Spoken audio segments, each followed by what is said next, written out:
Hello friends, welcome you all. आज हम vision IAS के 8th एंड 9th मई वाले डेली करंट अफेयर्स डिस्कस करेंगे।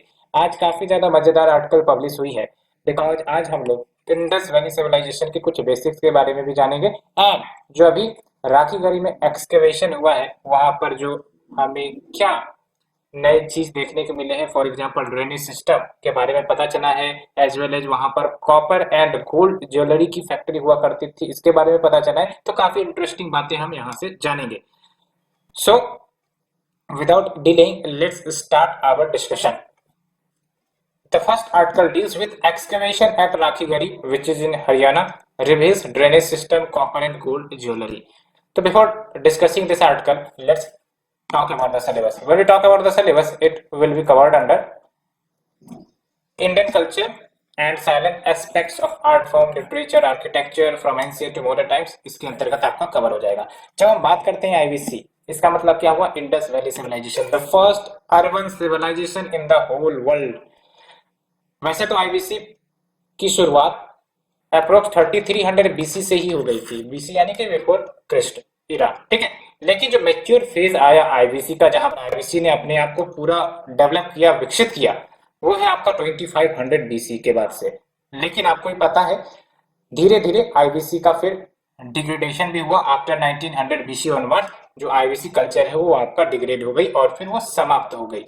क्यों? कारण बहुत बताए जाते हैं। और उसके बाद आपका क्या आता है आईवीसी के बाद? तो आपका वैदिक कल्चर, आर्यन फेज आता है। आपने पढ़ा भी होगा वैदिक में, आपका फिर अर्ली वैदिक, लाटर वैदिक, उसके बाद आपका आयरन की डिस्कवरी सब होती है वैदिक पीरियड में, वो सब हमने पढ़ा भी होगा, ठीक है। लेकिन हम यहाँ पर फोकस करेंगे आईवीसी के बारे में। कितना ज्यादा वेल सिविलाइज्ड ये आपका फेज रहा है ये हमें पता चलेगा। पहली बात तो ये कि जो राखीगढ़ी है वो सबसे बड़ा आईवीसी साइट है इंडिया में। लेकिन ऑल ओवर इंडियन सब कंटिनेंट की बात करें तो वो है आपका मोहनजोदड़ो। मोहनजोदड़ो है कहाँ? फिलहाल तो पाकिस्तान में, ठीक है। और आईवीसी के बारे में इंटरेस्टिंग इसलिए भी होती है क्योंकि अगर हम देखें, थोड़ा सा हम लुक डाउन करें इस फेज को, तो आपको बेस्ट टाउन प्लानिंग देखने को मिलेगा। जो आज आप टाउन प्लानिंग देखते हो उस प्रकार की टाउन प्लानिंग आईवीसी के समय में थी। ब्रिक्स से बने वॉल एंड हाउसेस थे एंड डबल स्टोरी बिल्डिंग हुआ करती थी एंड प्रॉपर ड्रेनेज सिस्टम हुआ करता था। एंड बिकॉज ऑफ दैट आपने सुना भी होगा कि ढोलमीरा जो कि आपका गुजरात में, उसको यूनेस्को वर्ल्ड हेरिटेज साइट का भी दर्जा मिला। I think 40th world heritage site India का वो ढोलमीरा ही है। Why? Because of the best water management system. तो आप समझ सकते हो कितना वेल एडवांस्ड उस समय के या फिर आईवीसी के लोग हुआ करते थे एंड उन्होंने कितना अपने आप को विकास कर डाला था, ठीक है। दैट्स वाई आईवीसी एक ऐसा कल्चर है जो कहीं ना कहीं ह्यूमंस के विकसित माइंड को डिस्क्राइब करता है, ठीक है। तो होप आपको ये बेसिक अंडरस्टैंडिंग समझ में आ गई होगी। पीरियड तो मैंने बता ही दिया है। तो ये जो आपका राखीगढ़ी है, पहली बार इसका एक्सकवेशन 1998 से शुरुआत हुआ था, 1998 से 201 के बीच में। और ये आपका जो साइट है ये लोकेटेड है on the right bank of the dried up palaeochannel. Palaeochannel का मतलब ये हुआ कि एक रिवर हुआ करती थी जो अब सूख गई है, ठीक है। जब भी आप पैलियो शब्द सुनोगे, ट्राई टू लिंक कि it is related to the past. जैसे आप पैलियो क्लाइमेट की बात करते हो तो it is related to the climate of the past, उसी प्रकार से palaeo channel it is related to the river of the past. तो कौन सी रिवर पास्ट में बहती थी वहां पर? तो रिवर त्रिशावती, ठीक है। तो यहीं पर आपका ये राखीगढ़ी लोकेटेड है। क्या की फाइंडिंग मिली है राखीगढ़ी से? देख सकते हो एरिस्टोक्रेटिक सेटलमेंट देखने को मिला है, along with the piece of the copper, gold jewellery, terracotta toys, along with thousand of earthen pots and seals. Other pots यानी कि जो माटी के सब पोट्स होते हैं, है ना, बर्तन सब, वो सब हमें देखने को मिले हैं। एंड सील्स मिला है। Seals was an important feature of IBC, आपको भी पता है। एंड इवन व्हाट, दो महिलाओं के स्केलेटन मिले हैं, ये आप देख सकते हो। ये स्केलेटन का फोटो न्यूज़पेपर में मैंने देखा भी था, यही फोटो आपका यहाँ पर चिपकाया गया है। तो स्केलेटन ऑफ 2 वुमेन, एंड ऐसा माना जाता है कि लगभग ये जो स्केलेटन है 500 ईयर्स ओल्ड है। एंड अब जी इस स्केलेटन का डीएनए एनालिसिस किया जाएगा, तो उसके बाद क्या रिवील होता है वो भी हम देखेंगे, ठीक है। ये तो देख सकते हैं अर्दन पोर्ट्स यहाँ पर साइड में मौजूद है। और आपको पता होना चाहिए कि जब भी इस प्रकार का एक्सकवेशन किया जाता है काफी केयर के साथ किया जाता है, सो दैट एक एक चीज बची रहे, उसका नुकसान ना हो। मेथोडोलॉजी होता है इसको एक्सकवेट करने का। And I think discovery plus पर वीडियो भी दिखाई जाती है, एक बार आप देखना कि एक्सकवेशन कैसे होता है। कौन सा, तो एक वीडियो था सिनौली शायद, एक सिनौली पर वीडियो आई है डिस्कवरी प्लस पर, तो आप उसे देख सकते हो। ठीक है, कैसे एक्सकवेशन किए जाते हैं। तो अगर हम बात करें राखीगढ़ी की, तो Rakhigarhi it is one of the 5 known biggest township of Harappan civilisation. ठीक है, एंड इसको एक्सकवेट किया गया था Amarinder Nath of archaeological survey of India. तो आर्कियोलॉजिकल सर्वे ऑफ इंडिया से ये बिलोंग करते थे। नाम याद रखना है फॉर द प्रीलिम्स। एंड ये जो आपका राखीगढ़ी है, it also reveal the mature Harappan phase. Mature Harappan phase के बारे में मैंने आपको बताया, it is between the 2500 BC to 1900 BC, ये मैच्योर हड़प्पन फेज है। ठीक है, तो यहाँ पर आपको planned township having the mud brick as well as burnt brick houses along with proper drainage system. Proper drainage system मतलब समझ रहे हो, जो आज आप देखते हो नालियां किस प्रकार से आपका जो भी वेस्ट वाटर है नालियों में बहकर निकल जाती हैं, वो है आपका प्रॉपर ड्रेनेज सिस्टम। वाटर का पूरा तरह से मैनेजमेंट होता था। एंड आपने तो ये भी पढ़ा होगा कि जो रोड होते थे वो 90 डिग्री पर कट करते थे। ठीक है, तो इस प्रकार का आपका टेक्निक कितने बढ़िया से इस्तेमाल किया जाता था। और जो ब्रिक्स हुआ करते थे वो आपके प्रॉपर रेशियो में होते थे, लेंथ एंड ब्रेथ का रेशियो होता था प्रॉपर। ठीक है, उसका इस्तेमाल किया जाता था। एंड सेरेमिक इंडस्ट्री भी यहाँ पर देखने को मिली है, which is represented by redware. Ceramic यानी कि जो माटी के प्रोडक्ट्स बनाए जाते हैं उसको हम सेरेमिक इंडस्ट्री कहते हैं basically. And animal sacrificial pit which is lined up with mud brick and triangular and circular fire altars. Fire altars यानी कि अग्निकुंड भी देखने को यहाँ पर मिली है। And cylindrical seal, cylindrical seal यानी कुछ इस प्रकार से सिलिंड्रिकल सील आपका सिलिंड्रिकल शेप में मिला है, जिसमें एक साइड में 5 हड़प्पन कैरेक्टर्स हमें देखने को मिलते हैं और दूसरे साइड में एलिगेटर के सिंबल देखने को मिलते हैं। What do mean by alligator? It is species which is similar to the crocodile. ठीक है, क्रोकोडाइल के ही समान आपको दिखेगा, तो उसके भी सिंबल दूसरे साइड में और पहले साइड में आपका हड़प्पन कैरेक्टर्स देखने को मिला। आपको पता भी होगा कि हड़प्पन कैरेक्टर्स अभी फिलहाल डिस्क्लोज नहीं किए जा सके हैं, डिसाइफर नहीं किए जा सके, because it is an pictographic script, आपको पता भी होगा। ठीक है, एंड फ्यू एक्सटेंडेड ब्यूरल्स, ब्यूरल्स यानी कि जो आपके कब्र होते हैं उन्हें कहा जाता है। तो फ्यू एक्सटेंडेड ब्यूरियल्स यहाँ पर देखने को मिले हैं और कहा जाता है कि जो कुछ ब्यूरियल्स देखने को मिले हैं it belong to the very late stage, यानी कि हो सकता है कि मेडिवल टाइम्स के मिले होंगे। वो तो बेसिकली टाइम टाइम का खेल है, कुछ ब्यूरियल साइट जो है मेडिवल टाइम्स के मिले हैं। तो देख सकते हो जो राखीगढ़ी में एक्सकवेशन हुआ है, राखीगढ़ी कहाँ, हिसार हरियाणा में। And it is A part of A plan जिसके तहत 5 आइकॉनिक आर्कियोलॉजिकल साइट्स डेवलप किए जाएंगे, जहां पर म्यूजियम भी होगा और इसे बजट 2020 में अनाउंस किया गया था। अगर 4 साइट्स क्या है, तो एक तो हस्तिनापुर उत्तर प्रदेश में, शिव सागर इसके बारे में आपने सुना भी होगा असम में, ढोलबीरा गुजरात में, तो आपने देखा ये बेस्ट वाटर मैनेजमेंट सिस्टम के लिए जाना जाता है, एज वेल एज अदई चनालूर जो कि तमिलनाडु में। ठीक है, तो ये नाम आपको याद रखने क्योंकि बजट 2020 में अनाउंस किया था। और देख सकते हो जिस प्रकार से करंट अफेयर पूछते हैं आप, तो ये हिस्ट्री का भी पार्ट हो जाएगा। तो यू मस्ट रिमेंबर कि ये कौन से 5 साइट है और कहाँ पर लोकेटेड है, because it can B A match the following question, कि मैच द फॉलोइंग करने दे दिया जाए। ठीक है, शिव सागर दे दिया जाएगा तो आपको याद रखना है असम में, आधे चनालूर कहाँ है, तमिलनाडु में, ढोलबीरा तो पता ही होगा। सो फ्रेंड्स, हमने फर्स्ट आर्टिकल डिस्कस किया, let's move to the second article. Cyclone Asani, Asani है कि आशनी है पता नहीं, तो cyclone Asani in Bay of Bengal to intensify into severe storm. अब जब भी ये साइक्लोन जैसे कुछ टॉपिक आते हैं वहां पर आपको ध्यान रखना है कि क्लाइमेट को लिंक करो। अभी क्या क्लाइमेट चल रहा है, अभी गर्मी का मौसम चल रहा है अगर हम बात करें नॉर्दर्न हेमिस्फीयर में, या फिर बहुत बात करें इंडिया के आसपास का जो भी आपका लैटिट्यूड है। ठीक है, क्योंकि आपका जो सन है वो आपका ट्रॉपिक ऑफ कैंसर के आसपास फिलहाल तो मौजूद है। ठीक है, आने वाला है मतलब, क्योंकि आपको पता है ये जो आपका इक्वेटर है लेट्स ट्रॉपिक ऑफ कैंसर है और ये आपका ट्रॉपिक ऑफ कैप्रिकॉर्न है। और जो आपका 21 ऑफ मार्च या 22 ऑफ मार्च जो होता है वो इक्वेटर पर सन हमारा होता है। ठीक है, अब जब भी हम 21 मार्च से क्रॉस करेगा सन तो वो ट्रॉपिक ऑफ कैंसर पर आने का प्रयास करेगा। अल्टीमेटली 21 जून को वो ट्रॉपिक ऑफ कैंसर पर आ जाएगा और उस दिन सबसे लंबा दिन होता है, आपको पता है। एंड उसी दिन आपका इंटरनेशनल योगा डे को मनाया भी जाता है। तो दैट्स वाई अभी आप देख सकते हो गर्मी फील कर रहे हो कि अगर आप नॉर्दर्न इंडिया में हो, कॉन्टिनेंटल जोन में हो, यानी कि you are far away from the ocean influence या फिर सी इन्फ्लुएंस, तो आपको ये जो गर्मी है वो फील हो रही होगी। और साथ ही साथ आपका जो हीट वेव एंड जो आपका लू, ये सब भी न्यूज में आपको देखने को मिल रहा होगा। It is all outcome of the changing of the position of the sun with respect to the latitude. ठीक है, तो दैट्स वाई अब आपको साइक्लोन सब भी देखने को मिलेंगे। तो बे ऑफ बंगाल में ये जो साइक्लोन है वो डेवलप हो रही है, वो सेवर स्टॉर्म में कन्वर्ट हो सकती है। तो before starting the discussion, let's move to the syllabus one. So when we talk about the syllabus, it will be covered under the disaster and disaster management. तो डिजास्टर एंड डिजास्टर मैनेजमेंट के अंतर्गत ये cover हो जाएगा आपका।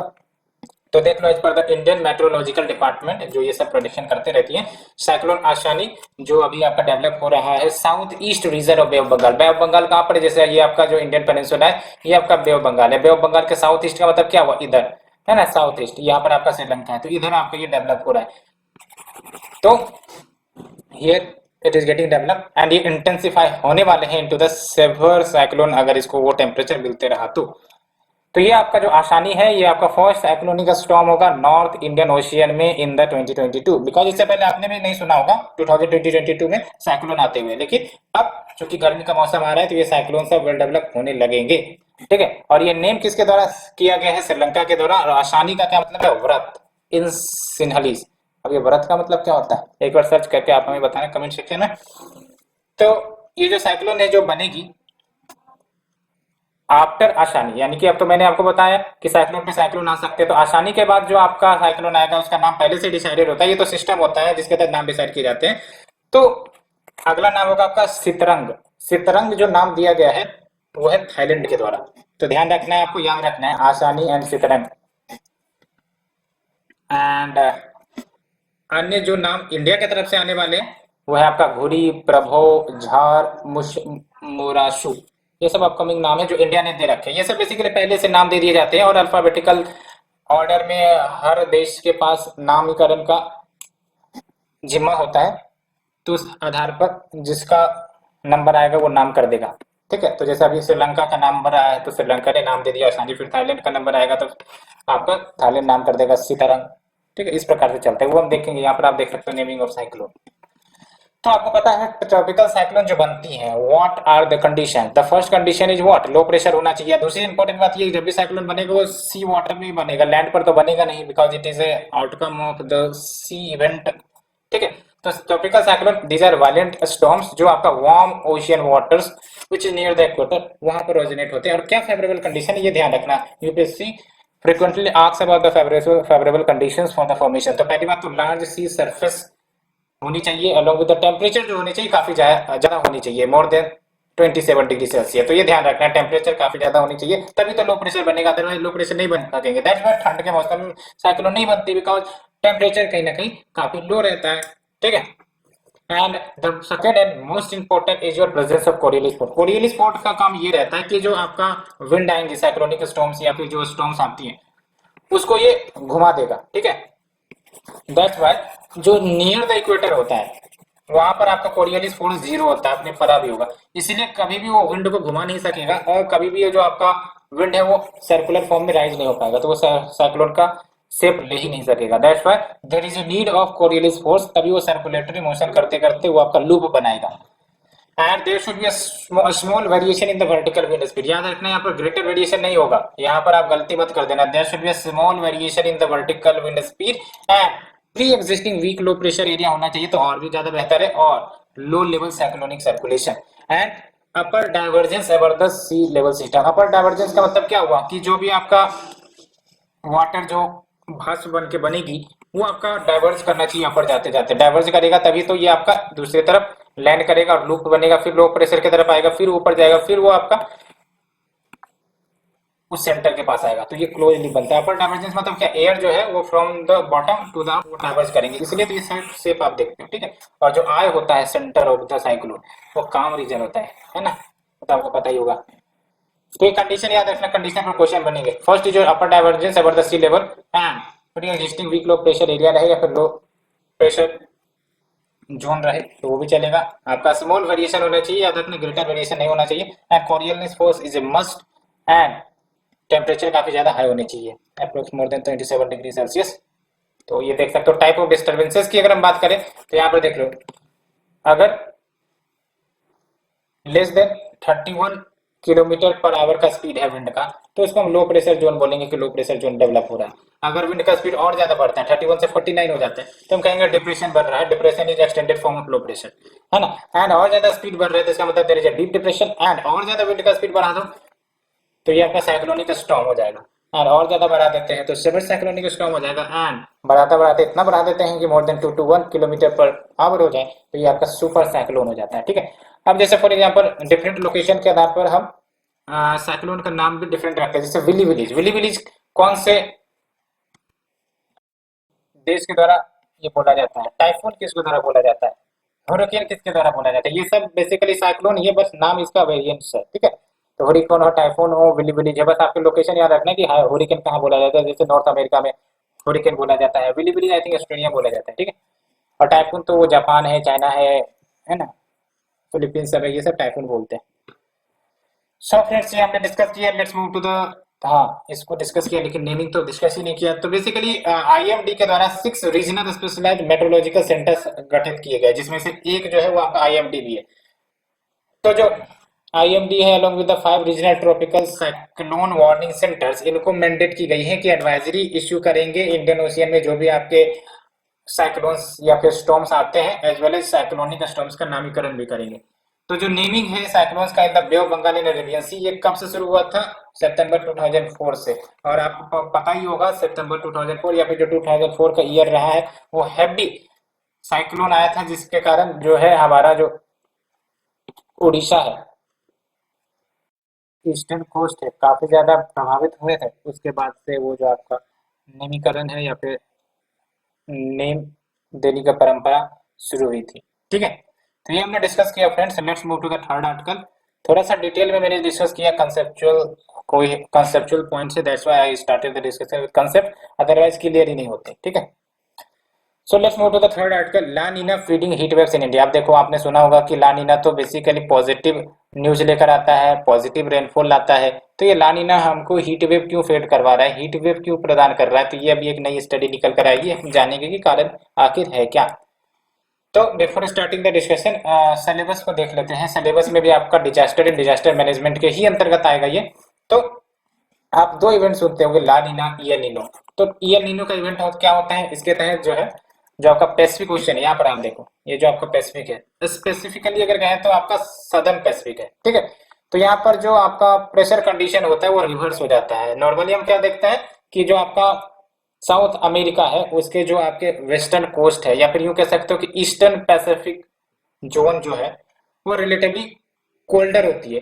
And जो western Pacific है जैसे ऑस्ट्रेलिया के ईस्टर्न कोस्ट में, वो रिलेटिवली आपका वार्मर होती है। लेकिन ईएल नीनो में क्या होगा, ये रिवर्स हो जाएगा, यानी कि जो आपका ईस्टर्न पैसिफिक कोल्ड जोन हुआ करता था वो वार्म जोन हो जाएगा, एंड जो वेस्टर्न पैसिफिक वार्म जोन हुआ करता था वो कोल्ड जोन हो जाएगा, ठीक है। And because of that Australia में आपको सूखा देखने को मिलेगा, लेस रेनफॉल देखने को मिलेगा, एंड जो आपका western coast of south America है यहाँ पर आपको बरसात देखने को मिलेगी, है ना, जो जनरली एब्सेंट हुआ करती है, आपको भी पता है, ठीक है। दैट्स वाई ये जो रेड कलर आप देख रहे हो ये क्या डिपेंड कर रहा है, क्या डिस्क्राइब कर रहा है कि जो वाटर है वार्म वाटर वो आपका ईस्टर्न पैसिफिक की तरफ जा रही है, ठीक है। तो ये ध्यान रखनी है। तो ये बेसिक कंसेप्ट होता है। और लानिना क्या होता है, यही इसका रिवर्स कंडीशन हो जाता है। और जो आपका लो प्रेशर है ओवर द वेस्टर्न पैसिफिक यानी कि इस रीजन में वो ज़्यादा ही एक्सटेंसिव हो जाता है, और इसका पॉजिटिव इन्फ्लुएंस पड़ता है इंडिया पर, ठीक है। इंडिया का है, देख लो इंडिया यहाँ पर है, तो इसका पॉजिटिव इन्फ्लुएंस पड़ता है, तो अल्टीमेटली अच्छा खासा बरसात इंडिया में भी देखने को मिलता है। But when there is a La Nina condition, it is not when there is a El Nino condition, ठीक है। तो La Nina feeding heat waves in India, तो क्या कारण है भाई साहब कि ला नीना जो है इतना दुख दर्द लेके आ रहा है, हम डिस्कस करते हैं। तो ला नीना की अगर हम बात करें तो इसको हम लिटिल गर्ल भी कहते हैं, और ये एक वेदर पैटर्न है, वेदर फेनोमेना है जो आपका पैसिफिक ओशियन में अकर करता है, हमने अभी डिस्कस भी किया। तो जनरली क्या होता है कि ला नीना आपका पॉजिटिव कंट्रीब्यूट करता है इंडिया के मानसून में, इंडिया में अच्छा खासा बरसात लेकर आता है। लेकिन अभी हुआ क्या है कि ये कंट्रीब्यूट कर रहा है राइजिंग हीट वेव्स में, ठीक है। तो ये रिसर्च में पता चला, स्टडी में पता चला है कि बेसिकली ये है जो अभी हीट वेव आप देख रहे हो उसमें one of the contributing factor जो ला नीना इवेंट। नॉर्मल कंडीशन में क्या होता है हमें पता भी है कि जो मार्च का महीना होता है, हमने भी डिस्कस भी किया। जो आपका सन होता है वो एलोंग द इक्वेटर होता है, एंड आफ्टर द मार्च यानी कि 21 मार्च के बाद से जो सन है वो आपका ट्रॉपिक ऑफ कैंसर की तरफ मूव करने आता है, यानी कि इंडिया जो है वो हीट फेस करेगा, यानी कि इंडिया में जो टेम्परेचर है वो बढ़ने लगेगी। ठीक है, and because of the rising temperature there gets created temperature difference, ठीक है, between the Mediterranean and the India या Indian landmark, and because of the temperature variance जो मॉइस्चर है फ्रॉम द मेडिटेरेनियन वो आपका इंडिया की तरफ में आती है in this period, and ultimately थोड़ा बहुत राहत भी देती है। दैट्स व्हाई आप देखते होंगे कि मार्च में कभी कभी बरसात भी हो जाती है, तो it is all because of the जो मेडिटेरेनियन से मॉइस्चर आ रहे होते हैं वो कहीं ना कहीं बरसात करते हैं। तो इसके लिए क्या चाहिए, हमें टेम्परेचर डिफरेंस चाहिए, ठीक है। लेकिन अभी क्या हो रहा है, जो लानीना है, ठीक है, लानीना वो वीक हो गई है। अब लानीना वीक होने के कारण क्या होगा, जो टेम्परेचर डिफरेंस है बिटवीन द मेडिटेरियन और the European region and the India उतनी ज्यादा स्ट्रॉन्ग नहीं है, and because of the less या फिर वीक टेम्परेचर डिफरेंस जो लो प्रेशर बननी चाहिए थी, ठीक है, वो कहीं ना कहीं कमजोर रह गई, एंड मॉइस्चर जो इंडिया में आनी थी इस पीरियड में वो मॉइस्चर कहीं ना कहीं नहीं देखने को मिल रही है, जिस कारण जो आपका ड्राई विंड इंडियन लैंडमास पर फ्लो कर रहा है वो ड्राई एंड हॉट विंड है, एंड दैट्स व्हाई वो कहीं ना कहीं हमें राइजिंग टेम्परेचर से रिलाइट नहीं कर पा रहा है, हमें कहीं ना कहीं रिलैक्स करने नहीं दे रहा है, बिकॉज मॉइस्चर ही नहीं है। मॉइस्चर ही नहीं तो ड्राई विंड है, तो ड्राई विंड जब फ्लो करेगी हमारी शरीर से या फिर नॉर्थ इंडियन बेल्ट में तो वो लू के समान ही होती है, ठीक है। तो समझ में आ गया क्या लिंक है। तो देख लो, however this year due to weak La Nina this temperature difference was low, so the western disturbances जो इंडिया में आते थे वो वीक रह गए, एंड कोई रेन नहीं आया, और अल्टीमेटली हॉट वेस्टर्ली विंड बहते चले गए और बह ही रहे हैं, अल्टीमेटली आपका जो हीट वेव्स है वो कम होने का नाम नहीं ले रही है। तो ये कारण है बेसिकली हमने देखा, ठीक है।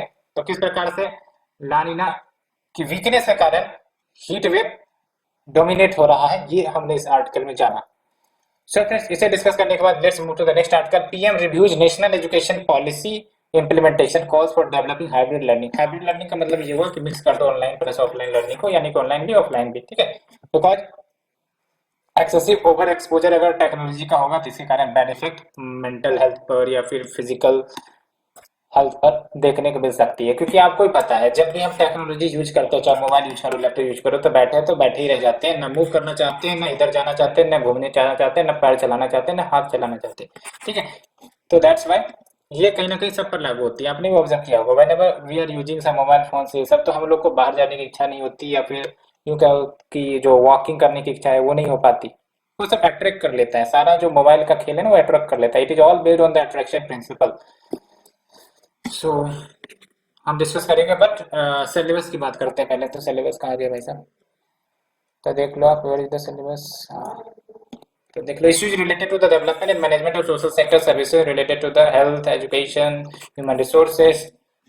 तो पीएम ने एडवोकेट किया है कि हाइब्रिड सिस्टम डेवलप किया जाए which is system of both online and offline learning, so that over exposure technology से अवॉइड किया जा सके स्कूल गोइंग चिल्ड्रन के लिए, ठीक है। एंड ये जो आपका एनईपी 2020 है, न्यू एजुकेशन पॉलिसी 2020, इसको रोल आउट तो किया ही जा रहा है। क्या ऑब्जेक्टिव रखा गया था एनईपी का, एसेसिबिलिटी यानी कि एजुकेशन की एसेसिबिलिटी, सबको equity and inclusivity and quality, ये चार की प्रिंसिपल है, ठीक है। तो अन्य क्या की हाईलाइट रहे हैं इस रिव्यू के, तो जो स्कूल एजुकेशन है इस पर क्या हाईलाइट रहे वो हम डिस्कस करते हैं। जो क्वालिटी अर्ली चाइल्डहुड केयर है एंड एजुकेशन है, यानी कि ईसीसी ई शॉर्ट फॉर्म में early childhood care and education in बाल वाटिका, एंड जो निपुण भारत है which is a national initiative for proficiency and reading with understanding and literacy. इसका सिंपल सा मतलब है कि जो आपका बच्चे वीक हैं बेसिक अंडरस्टैंडिंग एंड न्यूमरेसी में, उसको प्रोफिशिएंट बनाना है निपुण भारत के अंतर्गत। नहीं तो आप सुनते ही रहते होगे, है ना, कि थर्ड क्लास का बच्चा जो है फर्स्ट क्लास का अक्षर नहीं पढ़ पाता, या फिर सेवंथ क्लास का बच्चा थर्ड क्लास का मैथ्स नहीं सोच पाता। तो उसी के लिए आपका निपुण भारत स्कीम लाई गई थी, ठीक है। तो इन सब की बात हुई है, अलॉन्ग विद इनोवेटिव पेडागोजी, जैसे आर्ट इंटीग्रेटेड एजुकेशन हो, टॉय बेस्ड पेडागोजी यानी टॉय के माध्यम से बच्चों को लर्निंग डेवलप करवाए, है ना, लर्निंग आउटकम्स बेटर हो बच्चों का, होलिस्टिक डेवलपमेंट हो चिल्ड्रन का, इन सब की बात की गई है। हायर एजुकेशन के लिए देख लो जो स्टेप्स है, like multiple entry exit for flexibility. Multiple entry exit मतलब समझ रहे हो ना, कि भाई साहब लेट्स से मैंने एक कोर्स में एडमिशन लिया, अब एक साल हमने कोर्स किया, पसंद नहीं आया, समझ नहीं आया, तो हम उससे एग्जिट कर सके और दूसरे में अगर चाहें तो दूसरे में एडमिशन ले सके। तो जो पहले के क्रेडिट हमने अर्न किया वो क्रेडिट जुड़ जाएंगे और अल्टीमेटली फिर आपका जो न्यू कोर्स में आप एडमिशन लोगे तो फिर वो आपका अवेलेबल हो जाएगा, एलोकेट हो जाएगा। ठीक है, तो ये है आपका मल्टीपल एंट्री एग्जिट ऑप्शन। ठीक है, lifelong learning along with launch of academic bank of credit on DigiLocker platform, ये सब इनिशिएटिव लिए गए। मल्टी मॉडल एजुकेशन, और मल्टी मॉडल यानी वेरियस प्लेटफॉर्म प्रोवाइड किए गए एजुकेशन के लिए विच इज ऑप्शन ऑनलाइन। ठीक है, जैसे आपका स्वयं है, दीक्षा है, स्वयं प्रभा है, आपने दीक्षा ऐप को भी खोला होगा, सब अच्छे खासे टेक्स्ट बुक मिलते हैं। ठीक है, और इनोवेशन एंड स्टार्टअप्स, तो इनोवेशन एंड स्टार्टअप्स के लिए देख लो अंटल रैंकिंग ऑफ इंस्टीट्यूशन की जाती है ऑन इनोवेशन अचीवमेंट, जिसको हम यानी कि ARIIA कहते हैं, अलाइन विद NEP। तो ये भी लॉन्च किया गया है। We are the promotion of Indian language, कैसे, तो स्टेट्स जो है यानी वेरियस स्टेट बाइलिंगुअल या ट्राइलिंगुअल टेक्स्ट बुक पब्लिश कर रहे हैं फाउंडेशनल लेवल पर, तो जिसको जिस लैंग्वेज में पढ़ना है तो उस लैंग्वेज में बुक पढ़ सकते हैं। ठीक है, और NIOS इन्होंने इंडियन साइन लैंग्वेज को इंट्रोड्यूस किया है as a language subject at the secondary level. ठीक है, तो फ्रेंड्स ये हमने डिस्कस किया। अब ये आप देख लोगे क्या सिस्टम है आपका, है ना। पहले 10+2 होता था, वो 5+3+3+4 हो गया, यानी कि 5 3 3 4 हो गया। ठीक है, ये है तो मल्टी स्ट्रीम है, flexibility to choose subject across the streams, and we have the diluted board, multilingual यानी 3 लैंग्वेज पॉलिसी। ये सब ध्यान रखना क्योंकि इस बार प्रीलिम्स में भी हो सकता है पूछ ले, क्योंकि आजकल ढेर सारे पुराने करंट अफेयर पूछ रहे हैं, ये तो अभी नया नया चीजें तो पूछ ही सकता है। ठीक है, तो 3 लैंग्वेज पॉलिसी की बात हुई है। एंड बैगलेस डेज की भी बात है, जैसे for example school students to have 10 bagless days in a year, जहाँ पर कोई बैग लेके नहीं जाएंगे। ठीक है, तो एक प्रकार से इनफॉर्मल इंटर्नशिप की तरह होगा। एंड ये कॉलेज वाले स्टूडेंट्स के लिए क्या है, तो 4 ईयर बैचलर डिग्री की भी बात है। ठीक है, तो ये प्रिफर किए जाएंगे। तो ये सब कुछ बातें, ये सब आपको देख लेना एक बार, क्वेश्चंस के रूप में आ सकते हैं। सो फिर इसे डिस्कस करने के बाद हम चलते हैं नेक्स्ट आर्टिकल की तरफ। Centre to supreme court, centre ने सुप्रीम कोर्ट से कहा है सेडिशन लॉ 1962 जो है वो आपका ठीक है, no need for larger bench. तो आर्टिकल नंबर 5 की बात करें तो देख लो, government policies intervention for development in various sectors and issues arising out of the design and implementation, तो इसके अंतर्गत ये कवर कर सकते हो। ठीक है, तो रिसेंट सबमिशन में सेंटर ने डिफेंड किया है इस सेडिशन लॉ को based on it's validity from the constitutional bench of the Supreme court. तो बेसिकली ये जो सेडिशन लॉ है ये आपका section 124A of the IPC है, ये ध्यान रखने, section 124A of the IPC, और ये सेडिशन को डिफाइन करती है as an offence committed when any person brings or attempts to bring into hatred or contempt or excites or attempts to excite disaffection towards the government which has been established by law in India। कैसे, word के माध्यम से, either spoken or written, sign or visible representation or otherwise। लेकिन ध्यान रखना है आपको, it is a non available offence, यानी कि एक बार इसके अंतर्गत अगर कन्विक्शन हो गई तो इट इज नॉन अवेलेबल। ठीक है, और 1962 में Kedarnath Singh versus state of Bihar case चला था, तो constitution bench of supreme court ने इस सेडिशन लॉ की कॉन्स्टिट्यूशनल वैलिडिटी बताई थी, लेकिन कुछ कंडीशन में रख दिए थे कि जो आप सेडिशन लॉ सब लगाओगे तो ध्यान रखा जाए कि वो तभी लगे जब देयर इज इंसाइटमेंट और वायलेंस और there is a call for violence, यानी कि criticism of the government can not be constituted और treated as a seditious offence. ठीक है, लेकिन आपको पता है it has been often misused as a tool to persecute the political dissent. ठीक है, एंड कैसे पता चल रहा है, तो ये डाटा आप ध्यान में देख लो, ये डाटा अच्छा है, काफी ज्यादा अच्छा है, इसे लिख लेना। As per the national crime record bureau report 2020 देख सकते हो 2018 एंड 2020 में कंपैरिजन करें तो जीरो कन्विक्शन रहा है despite 70 cases in 2018 registered as per the sedition, and 2020 में देख लो वी हैव द 73 केसेस, लेकिन कन्विक्शन की बात करें तो जीरो है। तो क्या इंडिकेट करता है कि जो मिसयूज के चांसेस काफी ज्यादा हो सकते हैं, बिकॉज सेडिशन का जो डेफिनेशन आप देख रहे हो it can be very subjective. ठीक है, एंड 2018 में जो लॉ कमीशन उन्होंने सजेस्ट किया था, इन्होंने कहा था कि ठीक है सेडिशन को रखे जा सकते हैं, इस लॉ को रखे जा सकते हैं, बट कुछ कंडीशंस भी पालन करनी पड़ेंगी, जो स्क्रूटनी है ऑफ द वर्ड सेडिशन, है ना, इसका किया जाए, है ना, and whether it can be substituted through another suitable one, and scrutiny of the qualification of right to offend sedition, and safeguard कुछ एडिशनल ऐड किए जाएंगे in the misuse of sedition law. तो ये फ्रेंड्स हमने discuss किया। Let's move to the next article, supreme court to have full strength of 34 जजेस। तो वैसे तो 34 सैंक्शन स्ट्रेंथ है टोटल सुप्रीम कोर्ट जज के लिए, ठीक है। लेकिन अभी फिलहाल प्रेजेंट में 32 जजेज ही लोकेटेड थे, ठीक है। लेकिन अब जो है टोटल 34 हो जाएंगे। एंड अगर हम बात करें सिलेबस की, तो सिलेबस जुडिशियरी का स्ट्रक्चर और यहाँ Indian constitution historical underpinning evolution feature amendment significant provision, ये तो होगा ही होगा। साथ ही साथ एक और सिलेबस में आपका हो जाएगा, कहाँ गया, ये भी कर सकते हो, structure organization functioning of the executive and the judiciary, ठीक है। तो देख लो, Supreme Court of India will have all sanctioned seats that is 34 after more than 2 years. तो अभी फिलहाल क्या हुआ है, सुप्रीम कोर्ट में देखा जाए तो 32 जजेज ही अभी मौजूद हैं, जबकि सैंक्शनड स्ट्रेंथ आपका 34 जजेज का है। और देख लो इसके बाद article 1 to 4 clause A of the constitution of India, parliament, याद रखना आपको, पार्लियामेंट लॉ के माध्यम से जो सुप्रीम कोर्ट जज के स्ट्रेंथ है वो डिसाइड करते हैं। जैसे ध्यान रखना है आपको कि कॉन्स्टिट्यूशन में अमेंडमेंट करने की जरूरत नहीं है अगर हमें सुप्रीम कोर्ट या हाई कोर्ट के जजेस के सीट को बढ़ाना है। यहाँ पर मैं सुप्रीम कोर्ट के जजेस के बढ़ाने की बात कर रहा हूँ, हाई कोर्ट के लिए नियम दूसरा है, ठीक है। तो सुप्रीम कोर्ट के जजेस के स्ट्रेंथ बढ़ाने हैं तो उसके लिए पार्लियामेंट लॉ लेकर आएगी, एंड उस लॉ में बेसिकली जो सुप्रीम कोर्ट के जज के स्ट्रेंथ है वो डिस्क्राइब होगा। और आई थिंक कि 2019 में ही सीट बढ़ाई गई थी, 90 ही होगा शायद, हाँ। तो ये बात हो गई।